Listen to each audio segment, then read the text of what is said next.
Boa noite a todos. Boa noite. Hoje nós vamos tratar de um aspecto da Eucaristia que é extremamente importante para a nossa fé católica. Nós chamamos a Eucaristia de santo sacrifício. O santo sacrifício da missa ou o santo sacrifício da Eucaristia.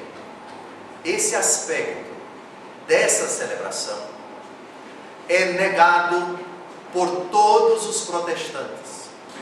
O protestantismo nega que a Eucaristia seja o sacrifício de Cristo no Calvário. E o que eles alegam para isso? Eles alegam textos da Escritura.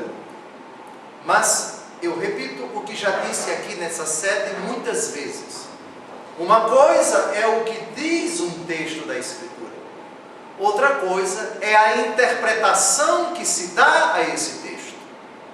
Algumas regras básicas de interpretação da Bíblia nós já vimos aqui nos primeiros encontros. É preciso situar a palavra na frase, a frase no versículo, o versículo no capítulo, o capítulo no livro, para compreendermos o pensamento do autor. E o mesmo livro em todo o contexto da Escritura. Então vamos citar agora um texto citado pelos protestantes para dizer que a missa de sacrifício não tem nada. E que, portanto, quando os católicos dizem que a celebração da missa é um sacrifício, eles estão blasfemando, porque estão afrontando o caráter sacrificial daquilo que aconteceu no Calvário. Vamos ao primeiro texto, e ele é da carta aos Hebreus, capítulo 7, versículos de 26 a 27.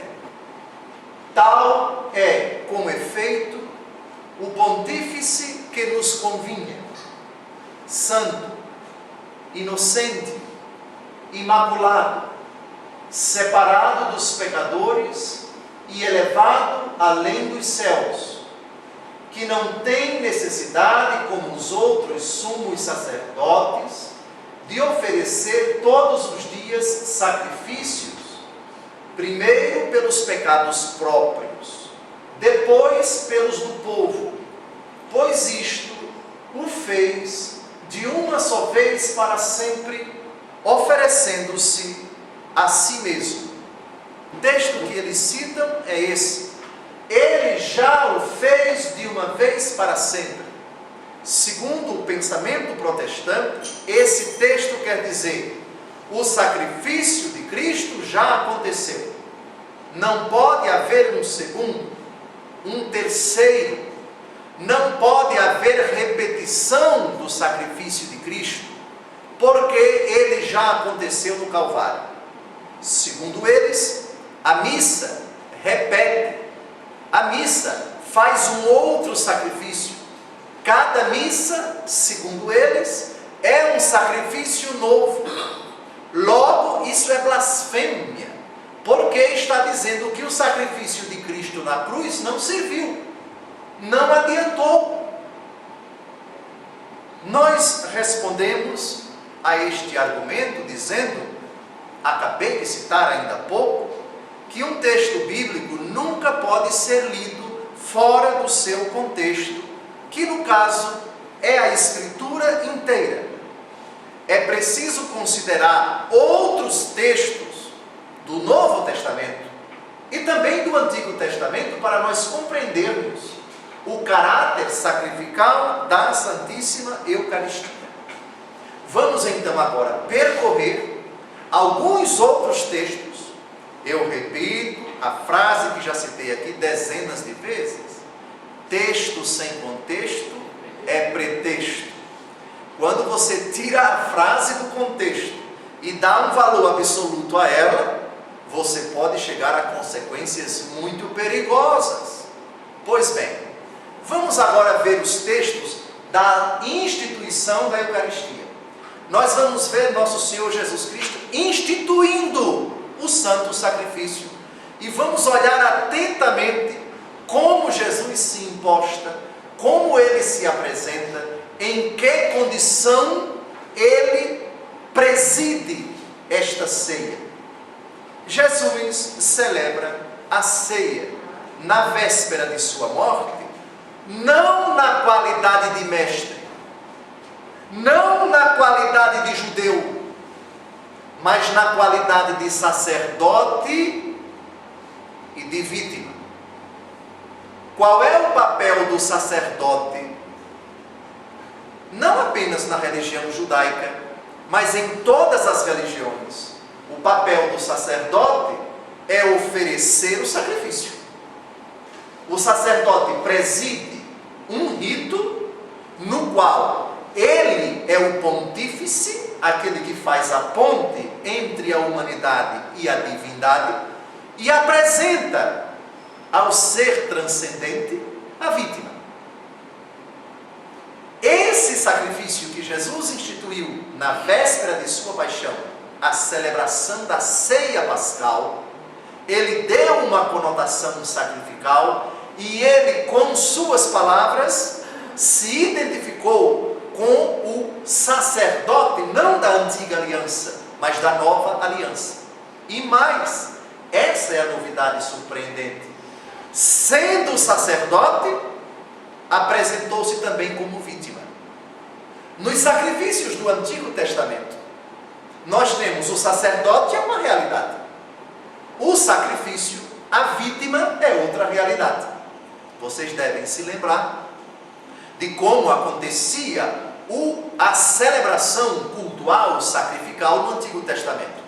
Os sacerdotes chegavam no altar, pegavam uma vítima, um animal, enfim, um boi, uma vaca, enfim, sacrificavam o animal, o sangue era aspergido no altar e era oferecido a Deus em reparação dos pecados.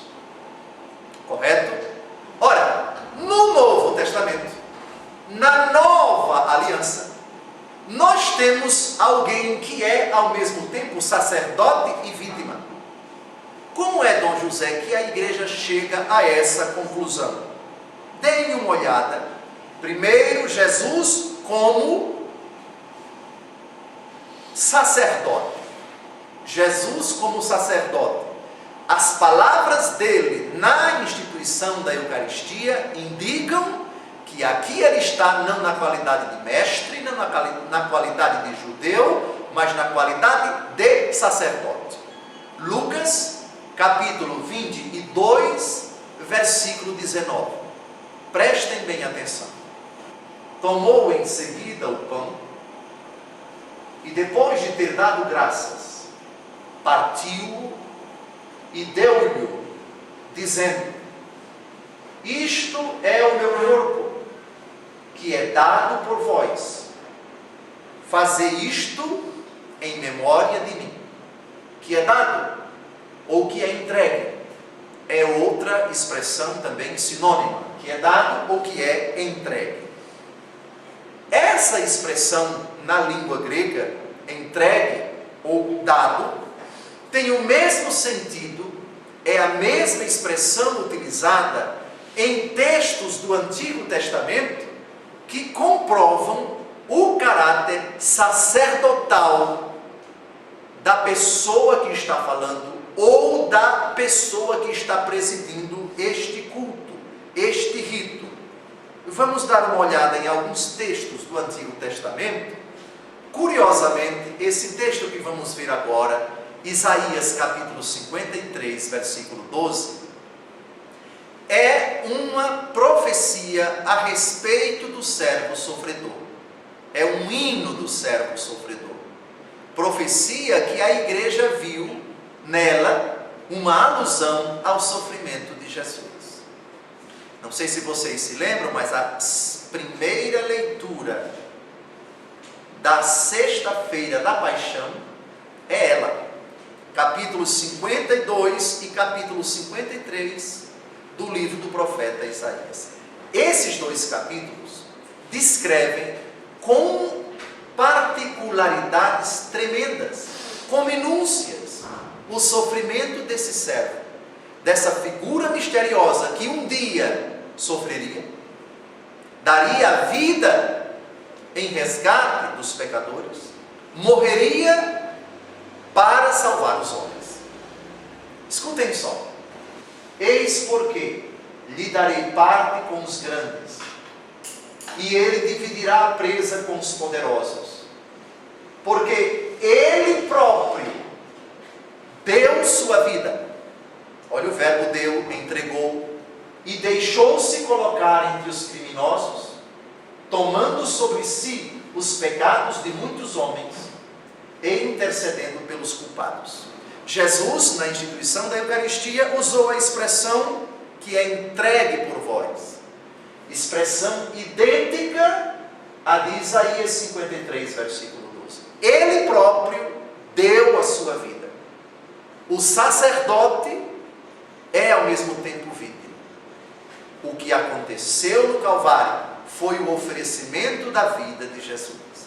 E a expressão que ele utilizou na instituição da Eucaristia, na véspera, é uma expressão idêntica a esta de Isaías, que para nós cristãos é profética, é messiânica e se refere ao sofrimento de Jesus. Vamos agora a uma outra expressão do Novo Testamento, Romanos, capítulo 8, versículo 32. São Paulo utiliza uma expressão idêntica à expressão utilizada por Jesus na instituição da Eucaristia. Aquele que não poupou seu próprio Filho, mas que por todos nós o entregou, o mesmo verbo, dar, entregar, como não nos dará também com ele todas as coisas? Entrega, doação. Na língua grega, Romanos foi escrito na língua grega. O livro do profeta Isaías foi escrito em hebraico originalmente. Porém, o verbo é o mesmo utilizado por Jesus ao instituir a Eucaristia. Isso denota o caráter sacerdotal da pessoa que está presidindo aquela cerimônia. Temos outro texto, Gálatas capítulo 1, versículo 4. Jesus, aqui se subentende, a expressão, a palavra Jesus aparece no versículo 3, se entregou por nossos pecados, para nos libertar da perversidade do mundo presente, segundo a vontade de Deus, nosso Pai. Na língua grega, em Gálatas capítulo 1, versículo 4, o verbo entregar-se é o mesmo utilizado por nosso Senhor na língua grega, a língua em que foram escritos Gálatas e o Evangelho segundo Lucas, que citamos ainda há pouco. Então, vejam, aqui é preciso nós olharmos bem a expressão utilizada por nosso Senhor. Nenhuma expressão dos lábios de Jesus foi por acaso. Toda essa expressão, todas as expressões devem estar, por assim dizer, conjugadas. Existe uma relação, não há coincidência, nem na Bíblia, nem na nossa vida, por favor. Aliás, coincidência é uma palavra que não aparece na Bíblia. Ou é providência, ou então não é nada. Não existe acaso, não existe coincidência, não existe o fruto do acaso. Essa categoria não se encaixa na revelação, não se encontra na palavra de Deus e, portanto, não constitui o patrimônio da nossa fé. Nós não acreditamos em coincidência. As palavras de nosso Senhor, elas têm uma relação de continuidade, de cumprimento de todas as profecias. Isaías, São Paulo aos Romanos, São Paulo aos Gálatas, as expressões se conjugam, se identificam, se evocam, se completam e se interpretam. Jesus, portanto, ao dizer: tomai e comei, este é o cálice, isto é o meu corpo que é dado, este é o cálice do meu sangue, derramado por vós, entregue por vós, dimensão sacerdotal. O sacerdote pega a vítima, entrega oferece. Cantamos ainda há pouco na ordenação, o diácono: venha o Senhor te ofertar, a minha vida te entregar, te consagrar. Esse é o papel específico do sacerdote. Na celebração do culto do Antigo Testamento, o povo trazia a oferenda e apresentava ao sacerdote. Até hoje, na missa católica, antes de o sacerdote oferecer a Deus o pão e o vinho, existe uma procissão das ofertas. O povo apresenta ao sacerdote o fruto do seu trabalho, no caso o pão e o vinho. Com eles se prevê também a doação de alimentos, enfim, de gêneros de roupa, etc., para que o sacerdote recolha e depois distribua para os necessitados. Isso também é previsto hoje. Nos primeiros séculos da igreja também se fazia isso. Pois bem, então o povo entrega ao sacerdote e o sacerdote apresenta a Deus. É o papel do sacerdote ofertar, entregar, doar o corpo que é entregue, o sangue que é doado. Jesus aqui é sacerdote. Agora vamos ver nas palavras de Jesus, Jesus como vítima. No Antigo Testamento, o sacerdote é uma realidade, é uma pessoa de carne e osso, e a vítima é um animal irracional. O animal era trazido, sacrificado, havia um verdadeiro sacrifício, sim. Havia lá um punhal, enfim, o animal era sacrificado ali mesmo, dentro do culto. Não é um açougue, não é um matadouro, não. Mas é o templo, o lugar do sacrifício. O sacerdote é uma realidade e a vítima é outra. No Novo Testamento, sacerdote e vítima são a mesma realidade. Porque quem foi que ofertou, portanto, como sacerdote, o sacrifício agradável a Deus no Calvário? Foi Jesus. E a vítima, quem foi? Ele mesmo. Então, no Calvário, Jesus é, ao mesmo tempo, o sacerdote que se oferece e é a vítima que é oferecida. Portanto, quando se fala sacerdote, a pessoa que oferece o sacrifício. Quando se fala de vítima, é o próprio sacrifício. É o próprio teor, é o próprio conteúdo daquele que está sendo imolado. Vamos ver nas palavras de Jesus, Jesus como vítima. Vamos ver agora Mateus capítulo 26, versículo 28. Eu acho que agora está claríssimo, depois dessa explicação, modéstia à parte, fica bem mais fácil compreendermos o que vem por aí. Palavras de Nosso Senhor, que são repetidas em todas as missas da Igreja Católica, desde Jesus até o fim do mundo.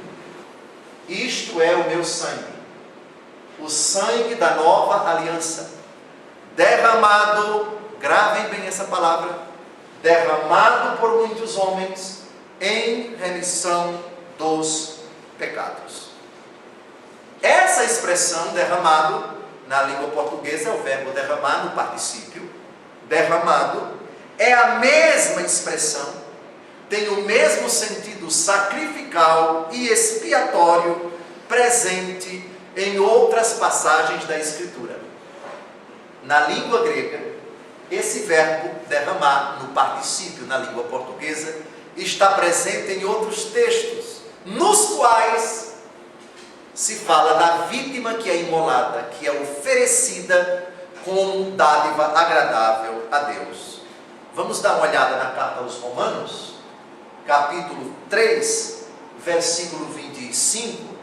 São Paulo, a respeito de Jesus, diz: Deus o destinou para ser, pelo seu sangue, vítima de propiciação mediante a fé. Está claríssimo. Assim, ele manifesta a sua justiça, porque no tempo de sua paciência, ele havia deixado sem castigo os pecados anteriores. Isto está claro. Jesus é vítima de propiciação.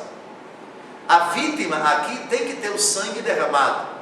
É claro que uma vítima você pode esganá-la, matá-la de muitas formas e não derramar nenhum sangue. Mas essa não é a vítima do Antigo Testamento, não. Não se mata um animal por esgoelamento, como diz na linguagem popular.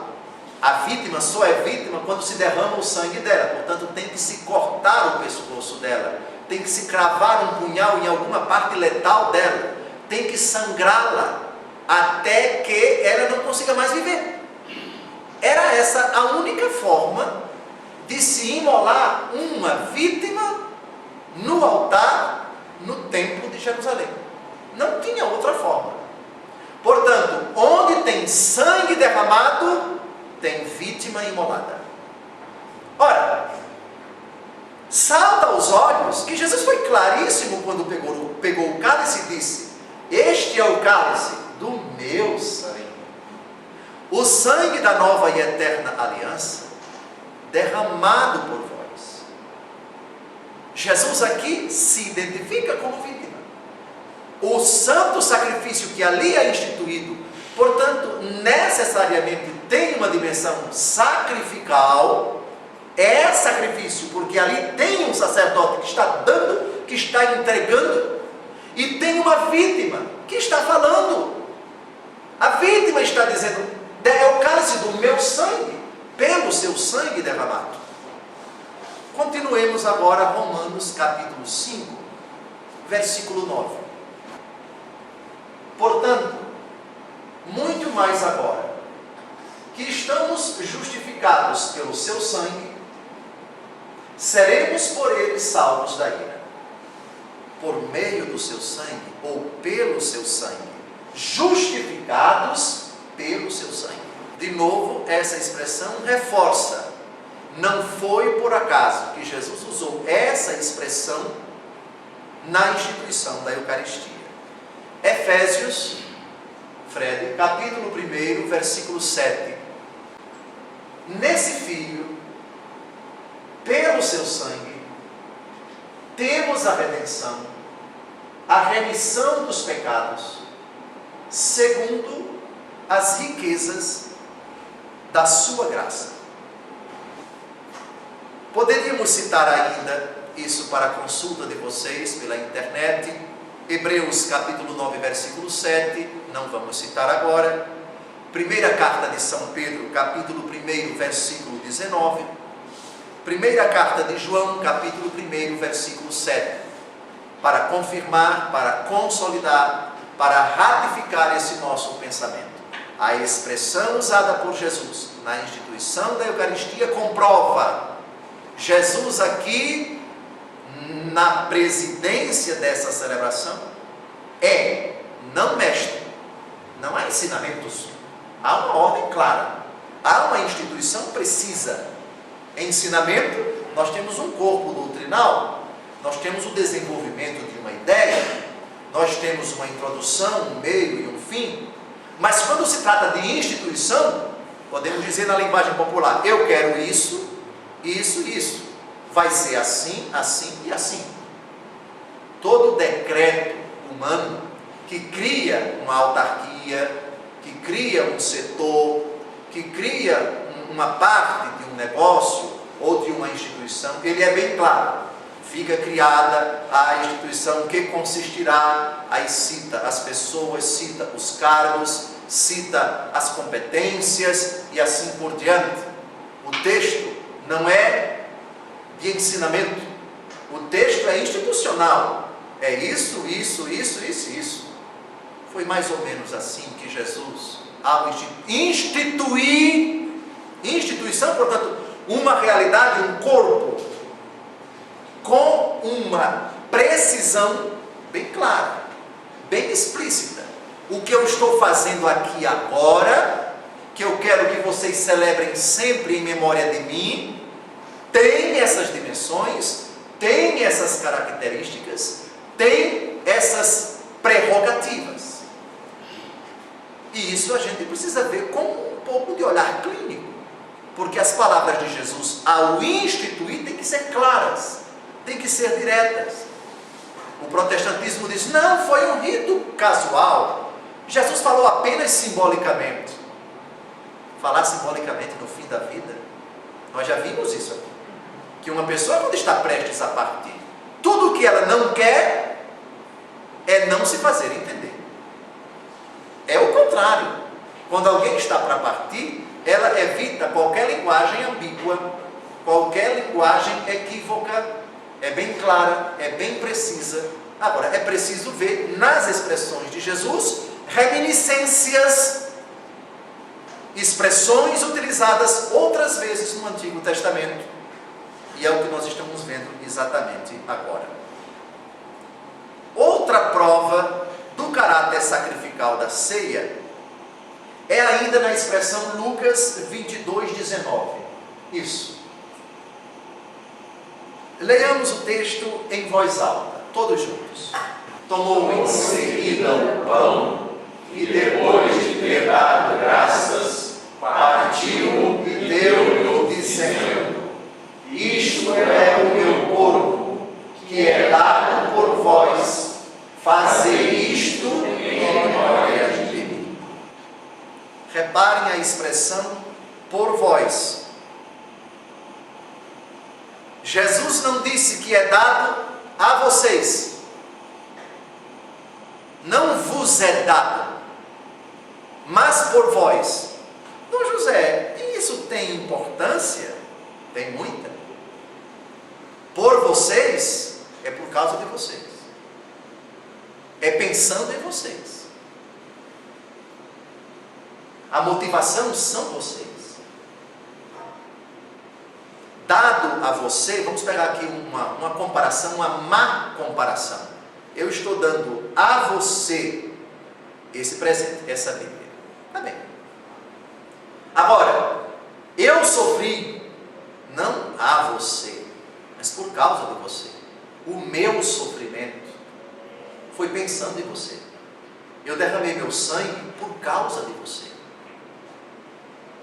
É sacrifício em favor de vocês, dado por vocês. Essa riqueza, essa sutileza, o católico tem que perceber. O protestantismo parece que não lê com a devida atenção determinados textos do Novo Testamento. Por vós. É sacrifício para reparar os pecados de vocês. Em função da salvação de vocês. Por vós, não a vós. Está claro? Muito bem. O contexto todo da instituição da Eucaristia é o contexto de uma nova Páscoa. O próprio Jesus Cristo disse: eu desejei ardentemente celebrar essa Páscoa convosco. E ele mesmo disse, nas palavras da instituição: este é o cálice do meu sangue. O sangue da nova e eterna aliança. É uma nova aliança. A primeira aliança foi selada com o sangue de animais. A nova não, é com o meu sangue, derramado por vocês. Trata-se, portanto, de uma nova Páscoa, na qual o sangue que vai ser derramado, e que aqui está significado, mas de fato, debaixo das aparências dele, de fato é meu sangue, porque Jesus disse: este é o cálice do meu sangue, não disse do meu vinho, que vai simbolizar sangue, mas do meu sangue. O verdadeiro cordeiro que tira os pecados do mundo. Essa frase, que é de São João Batista, João capítulo 1, versículo 29, que nós repetimos na missa todos os dias, quando o corpo de Cristo é elevado, antes da comunhão. Eis o Cordeiro de Deus que tira o pecado do mundo. Essa frase é de João Batista, João 1:29. Cordeiro que tira o pecado. Ora, cordeiro no Antigo Testamento é aquela realidade que é levada para o templo e sacrificada. No livro do Apocalipse, São João vê um cordeiro de pé, imolado. É Cristo que morreu e ressuscitou. Cordeiro imolado, sangue derramado. Sangue derramado. Então, vejam, essa sutileza, esses indícios, esse paralelo entre o Novo e o Antigo Testamento, para nós é de vital importância. Por quê? Lucas 22:20. Vamos ler em voz alta E assim que terminarmos esse texto, nós vamos a outro do livro do Êxodo, para percebermos a comparação. Lucas 22, 20. Do mesmo modo, tomou também o cálice, depois de cear, dizendo: este cálice é a nova aliança em meu sangue, que é derramado por vós. Agora vejam, o protestantismo diz que a missa não é sacrifício. Olhem as palavras de Jesus. E agora, vamos ver o texto de Êxodo 24, versículo 8. Moisés tomou o sangue para aspergir com ele o povo. Eis, disse ele, o sangue da aliança que o Senhor fez convosco, conforme tudo o que foi dito. Fred, volte de novo só para vocês lerem. Lucas 22, 20. Coincidência? Não. Coincidência não existe. Acaso? Não. A expressão de nosso Senhor é quase idêntica à expressão de Moisés. Sacrifício. O que está acontecendo ali, o que Jesus está instituindo, é uma realidade que há de ser perpetuada e ela é sacrificada. É um verdadeiro sacrifício, pois as expressões utilizadas por nosso Senhor são expressões idênticas às expressões que se referiam ao sacrifício do Antigo Testamento. Os protestantes insistem, atacando a doutrina católica do sacrifício da missa, dizem que Jesus apresentou sim seu corpo, seu sangue imolados, mas apenas como símbolos vazios, sem conteúdo real, apenas como sinais figurativos daquilo que vai acontecer no dia seguinte, uma mera comemoração simbólica. Isso é o que eles dizem. Repito, eles celebram lá a ceia, não sei quantas vezes no ano, eles tomam vinho, comem um pedaço de pão, mas o significado para eles é apenas simbólico. E eles dizem que a missa não tem outro significado senão esse. A resposta: nos 4 relatos da ceia, Mateus, Marcos, Lucas e a primeira carta de São Paulo aos Coríntios, capítulo 11, tudo é muito claro e carregado de uma simplicidade tremenda. Não existe prolixidade. Aliás, não existe prolixidade no Novo Testamento de maneira nenhuma. Sobretudo quando o assunto é a Eucaristia.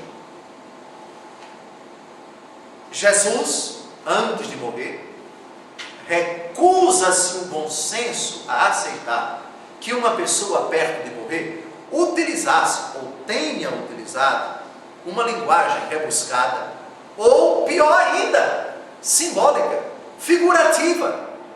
Já vimos muitas vezes, muitas expressões de Nosso Senhor que são figurativas, que não podem ser interpretadas ao pé da letra. Durante os ensinamentos de Jesus, quantas parábolas, quantas alegorias, etc. Esse gênero literário, parábola, esse outro, alegoria, enfim, tem os seus critérios próprios de interpretação. Mas nunca se ouviu dizer que alguém perto da morte tenha utilizado essa linguagem. A morte acelera, a proximidade da morte acelera na pessoa a ânsia, a inquietação. A pessoa quer se fazer entender, ela sabe que tem pouco tempo, e é a psicologia da morte. Mesmo que ela tenha sido uma poetisa ao longo da vida, que tenha utilizado uma linguagem rebuscadíssima, na hora da morte, ela é clara, ela é direta, ela não esconde o jogo, ela não é prolixa, antes é clara, ela é direta. O protestantismo, e com isso nós concluímos o nosso estudo, diz: a missa é sacrílega porque afronta a unicidade do sacrifício redentor de Jesus. Voltando ao famoso texto da carta aos Hebreus, que foi o primeiro que nós citamos, eles dizem: Jesus morreu uma vez por todas. realizou um único sacrifício e ponto final. Não há um outro sacrifício. Por isso, quando os católicos dizem que a missa renova, faz de novo o sacrifício de Cristo, ela blasfema. Agora vem o arremate. A Igreja Católica nunca disse que a missa é a substituição do único sacrifício de Cristo. Isso é calúnia. Como é calúnia dizer que nós adoramos imagens. Como tantas outras calúnias que nós adoramos Nossa Senhora, enfim. Isso eu acho que vem do baixo protestantismo. Eu me recuso a acreditar que os protestantes mais cultos, mais instruídos, afirmem uma coisa dessa da Igreja Católica. Mas infelizmente há protestantes e protestantes. Essa afirmação é caluniosa. A missa para nós não é a repetição do sacrifício. Ela repete a ceia, mas na celebração da ceia, porque a missa foi instituída em forma de ceia pascal. Jesus pegou o pão que se come. Jesus pegou o vinho que se bebe. Só que ele pegou esses sinais e deu uma instituição nova a eles. Não apenas o significado, mas a realidade mesma do pão, com suas palavras. Palavras que, quando são pronunciadas pelos sacerdotes, são eficazes, transformam a realidade do pão no corpo de Cristo, transformam a realidade do vinho no sangue de Cristo. Por isso, a missa perpetua. Gravem esse verbo, que não é pouco, que é pouco comum na língua portuguesa. Perpetuar. O que é perpetuar? Tornar perpétuo. O único sacrifício de Cristo no Calvário torna-se presente. O único sacrifício torna-se presente. Naquela hora em que a missa está sendo celebrada, não é somente nas palavras da consagração, não, viu? O sacrifício de Cristo é todo o conjunto da missa, desde o em nome do Pai, quando começa a missa, até o ide em paz. É o conjunto dessa celebração. Torna presente, misticamente, de forma incruenta, o único e eterno sacrifício de Cristo no Calvário. Se quisermos usar outra expressão, presentifica, também é correto. Atualiza é um pouco ambíguo, mas não seria inteiramente equivocado. Os dois verbos que melhor definem a relação entre o sacrifício de Cristo no Calvário e aquela realidade que está acontecendo misticamente no altar é perpetuar e presentificar.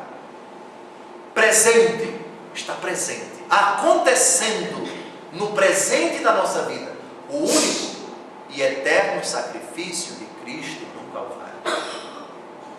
Cito-vos dois textos do Catecismo da Igreja Católica que mostram bem isso que nós acabamos de dizer. Catecismo da Igreja Católica, número 1367. O sacrifício de Cristo e o sacrifício da Eucaristia são um único sacrifício. É uma só e mesma a vítima. É o mesmo que oferece agora pelo ministério dos sacerdotes, que se ofereceu a si mesmo então na cruz. Apenas a maneira de oferecer difere. E porque neste divino sacrifício que se realiza na missa, este mesmo Cristo, que se ofereceu a si mesmo, uma vez de maneira cruenta, no altar da cruz, está contido e é imolado de maneira incruenta. Este sacrifício é verdadeiramente propiciatório. O que significa propiciatório? O propiciatório era o espaço do templo reservado ao oferecimento da vítima. Propiciar significa possibilitar, significa favorecer. O propiciatório é o lugar onde a vítima é apresentada, é propiciada é oferecida a Deus e Deus acolhe aquele sacrifício e cancela os pecados daqueles pelos quais o sacrifício está sendo oferecido. Então, a missa é sacrifício, porque nela nós temos Cristo sacerdote, e é Jesus sacerdote, que o sacerdote que está presidindo a missa, o padre ou o bispo, ele faz as vezes de Cristo. Cristo, por meio dele, está agindo. Por isso, na visão de fé da Igreja Católica, é Cristo que está agindo na pessoa do sacerdote. Tanto é que o sacerdote, nas palavras da consagração, ele não diz: Jesus disse, isto é o meu corpo. O sacerdote diz: isto é o meu corpo. O sacerdote faz as vezes de Jesus. Na missa, não apenas nas palavras da consagração, mas na homilia, enfim, durante toda a missa, como pontífice, ele faz as vezes de Cristo. Cristo toma, por assim dizer, a inteligência do sacerdote, as palavras do sacerdote, e se utiliza para que, naquele momento, presentifique-se, perpetue-se, atualize-se o único sacrifício de Cristo no Calvário. Reparem que a expressão do Catecismo da Igreja Católica utiliza duas categorias: incruento e cruento. Incruento, sem derramamento de sangue. Cruento, com derramamento de sangue. Tá claro? Daí se utiliza a palavra cru. O que é carne crua? A expressão crua tem relação com sangue. De fato, quando a gente chega lá no mercado, né, me dê 1 quilo de carne. Evidentemente que a carne está crua. Você percebe que a cor da carne ali tem sangue. Incruenta, sem sangue. A única diferença entre o sacrifício do Calvário e a missa é o modo em que cada um acontece. No Calvário teve derramamento de sangue. Jesus estava completo, evidentemente, estamos imaginando, mas a julgar pela descrição do sofrimento de Jesus nos 3 evangelhos, Mateus, Marcos e Lucas, estava completamente coberto de sangue na hora em que ele subiu no Calvário e na hora exata de sua morte. Então teve derramamento de sangue. O sangue jorrou copiosamente das várias feridas do seu corpo. Na missa não temos o derramamento de sangue, mas é o único sacrifício. Está claro? E para concluir, um outro texto do Catecismo da Igreja Católica, número 1545. O sacrifício redentor de Cristo é único, realizado uma vez por todas. Não obstante, torna-se presente no sacrifício eucarístico da Igreja. O mesmo acontece com o único sacerdócio de Cristo. Torna-se presente pelo sacerdócio ministerial, sem diminuir em nada a unicidade do sacerdócio de Cristo. Por isso, somente Cristo é o verdadeiro sacerdote. Os outros são seus ministros. Somente Cristo é o bispo. Os demais bispos participam desse único episcopado. Ou Cristo bispo se manifesta na atuação do bispo na comunidade, sobretudo quando ele preside os sagrados mistérios, a Santa Liturgia. Bem, com isso, nós terminamos o caráter sacrificial da missa, que para nós, portanto, como a Igreja sempre ensinou, e esse é o nome, por assim dizer, oficial, o santo sacrifício da missa. Se é sacrifício, tem caráter propiciatório, tem caráter expiatório, expia, portanto cancela, portanto perdoa os pecados. Dom José, a missa perdoa os pecados? Claro que sim. As palavras de Jesus na instituição da Eucaristia são estas: este é o cálice do meu sangue, o sangue da nova e eterna aliança, derramado por vós e por todos, para a remissão ou perdão dos pecados. E a ordem de nosso Senhor é que ela fosse feita sempre: fazei isto em memória de mim. É para fazer sempre. A missa é apenas em memória de Jesus. Repito o que já dissemos aqui. Não se pode celebrar a missa em memória de fulano ou de cicrano, em memória de fulano que já morreu. Não. A missa é em sufrágio. Sufrágio é pedido, é voto. Eu mandei celebrar esta missa para que os méritos de Cristo, que nela se tornam presentes, sejam aplicados em favor de, em sufrágio da alma de fulano, para que Jesus, purificando os seus pecados na outra vida, a introduza na glória no festim dos eleitos. Mas é em memória de Jesus. Muito obrigado.